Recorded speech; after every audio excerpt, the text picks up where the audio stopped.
చరిత్రలో ఈరోజు ఛానల్కి స్వాగతం. సల్మాన్ ఖాన్ 1965 డిసెంబర్ 27న మధ్యప్రదేశ్లోని ఇండోర్లో జన్మించారు.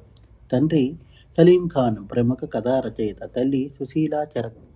చిన్నప్పటి నుంచి సినిమాల వాతావరణంలో పెరిగిన సల్మాన్కు నటనపై ఆసక్తి సహజంగా వచ్చింది.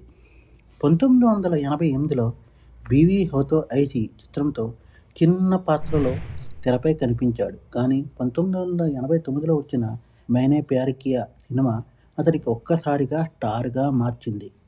1990 నుంచి 2000 వరకు హమ్ ఆప్కే హై కౌన్, కరణ్ అర్జున్, తేరే నామ్, వాంటెడ్, దబాంగ్, బజరంగి భాయిజాన్ మరియు సుల్తాన్ వంటి సినిమాలతో మాస్ మరియు క్లాస్ ప్రేక్షకుల హృదయాల్లో స్థానం సంపాదించారు.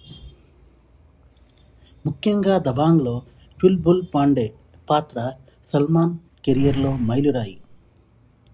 టీవీ షో బిగ్ బాస్కు హోస్ట్గా మారిన తర్వాత సల్మాన్ ఖాన్కు ప్రజలలో మరింత దగ్గర అయ్యాడు.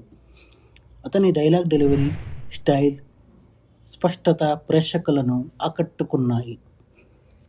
సల్మాన్ స్థాపించిన బీయింగ్ హ్యూమన్ ఫౌండేషన్ ద్వారా పేద పిల్లలకు విద్య, ఆరోగ్యం, అవసరమైన ఆర్థిక సహాయం చేస్తూ సమాజ సేవలో కూడా ముందున్నారు. వ్యక్తిగత జీవితంలో వివాదాలు, కోర్టు కేసులు ఎదురైనా అవి అతడిని బలహీనపరచలేదు. తన కెరీర్ను మళ్లీ నిలబెట్టుకుని ముందుకు సాగాడు.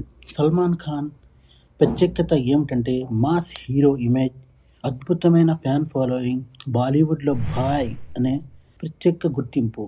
సల్మాన్ ఖాన్ అంటే పోరాటం, పునరాగమనం, విజయం ఇవన్నీ కలిపిన ఒక నిజమైన స్టార్ జీవితం. మా ఛానల్ని లైక్ చేయండి, షేర్ చేయండి, సబ్స్క్రైబ్ చేయండి. కింద కనబడుతున్న బెల్ ఐకాన్ని ట్యాప్ చేయండి. Thank you.